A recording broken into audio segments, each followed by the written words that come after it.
اچھا بھائی، کلی کی تین اقسام: کلی منطقی، کلی طبعی اور کلی عقلی۔ کلی منطقی کس چیز کا نام ہے؟ وہ مفہوم کا نام ہے۔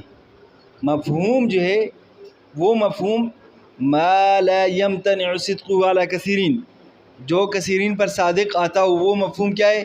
کلی منطقی ہے۔ اور ایک ہے اس مفہوم کا مصداق، یعنی اس مفہوم کی مثال میں جس چیز کو ہم پیش کرتے ہیں وہ کیا ہے؟ کلی طبعی ہے، جیسے انسان اور حیوان۔ اور ان دونوں کا مجموعہ یعنی مفہوم اور مفہوم کا مصداق، یا مفہوم اور اس کا معروض، وہ دونوں کیا چیزیں ہیں؟ وہ کلی عقلی ہے۔ پھر کلی منطقی کو منطقی کیوں کہا جاتا ہے؟ اس وجہ سے کہ منطقی جب لفظ کلی بولتا ہے تو اس سے کیا مراد ہوتی ہے؟ کلی منطقی ہی مراد ہوتی ہے۔ اور کلی طبعی کو طبعی کیوں کہا جاتا ہے؟ اس لیے کہ طبعی طبعیت سے، اور طبعیت بمعنی خارج، چونکہ یہ خارج میں موجود ہوتی ہے اس لیے اس کو کلی طبعی کہا جاتا ہے۔ اور ایک ہے کلی عقلی۔ کلی عقلی کو عقلی اس وجہ سے کہا جاتا ہے کہ اس کا وجود عقل میں ہوتا ہے، خارج میں نہیں ہوتا، اس لیے کلی عقلی۔ پھر آگے کہا کہ یہ جو اعتبارات ثلاثہ ہے، یعنی منطقی ہونا، طبعی ہونا اور عقلی ہونا، یہ 5 کلیات جو آپ نے پڑھے ان میں بھی یہ اعتبارات ثلاثہ جاری ہو سکتے ہیں۔ یعنی جنس چونکہ کلی ہے تو جنس کا جو مفہوم ہے وہ کیا ہے؟ وہ کلی منطقی ہے، یعنی جنسی منطقی، آپ جنس منطقی کا ہے، کلی منطقی ہے۔ اور جنس کی جو مثال اور مصداق ہے وہ کیا ہے؟ کلی طبعی ہے۔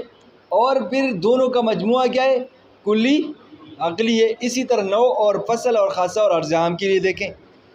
پھر کہا کہ یہ جو اعتبارات ثلاثہ ہے، یعنی منطقی ہونا، طبعی ہونا، عقلی ہونا، جس طرح یہ کلی میں جاری ہوتے ہیں اسی طرح یہ جزئی میں بھی جاری ہوتے ہیں۔ یعنی جزئی کا جو مفہوم ہے، مفہوم کیا ہے؟ ما یمتنع صدقه علی کثیرین، کہ جو کثیرین پر صادق نہ آئے، وہ کیا ہے؟ مفہوم، وہ جزئی منطقی ہے، جزئی۔ اچھا، اس مفہوم کا جو مصداق ہے، اس مفہوم کی مثال میں جس چیز کو ہم پیش کرتے ہیں، مثال کے طور پر زید، تو وہ کیا ہے؟ جزئی طبعی ہے۔ اور پھر ان دونوں کا مجموعہ یعنی جزئی طبعی اور جزئی منطقی کا مجموعہ وہ کیا ہے؟ جزئی عقلی ہے، جزئی عقلی ہے۔ اس کے بعد کلی طبعی کے بارے میں ہم نے کہا کہ اس کو طبعی اس وجہ سے کہا جاتا ہے کہ طبعیت سے، اور طبعیت کا مطلب یہ کہ یہ خارج میں موجود ہے۔ اب یہ خارج میں کس لحاظ سے موجود ہے؟ تو حکماء کے نزدیک یہ خارج میں موجود ہے اپنے افراد کی ضمن میں، اور دلیل یہ دیتے ہیں کہ یہ جو افراد ہیں یہ جزئی ہیں، اور ہر جزئی اپنی کلی کے لیے کل ہوتا ہے، لہٰذا کل اپنی جز کے بغیر نہیں پایا جا سکتا، لہٰذا یہ جزئی کے ضمن میں کلی ضرور موجود ہوگی۔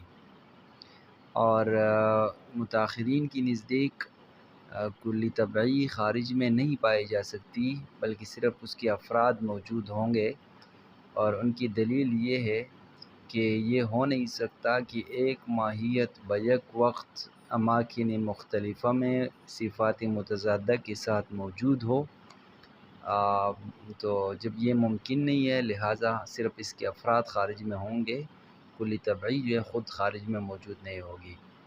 پھر ماتین جو ہے نا علامہ تفتزانی رحمۃ اللہ علیہ، چونکہ وہ متاخرین کے مذہب پر ہے تو اس لیے انہوں نے کہا کہ والحق ان وجود الطبعی ہے، یعنی حق بات یہ ہے کہ کلی طبعی کا جو وجود ہے خارج میں، اس سے مراد اس کے افراد کا موجود ہونا ہے۔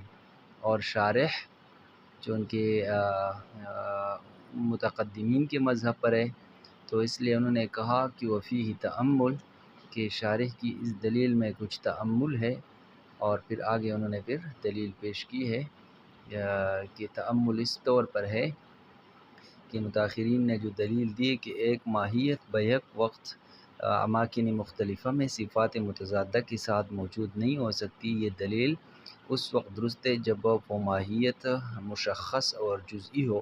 اب اگر وہ ماہیت نوع ہے، کلی ہے، تو وہ بیک وقت اماکن مختلفہ میں صفات متضادہ کے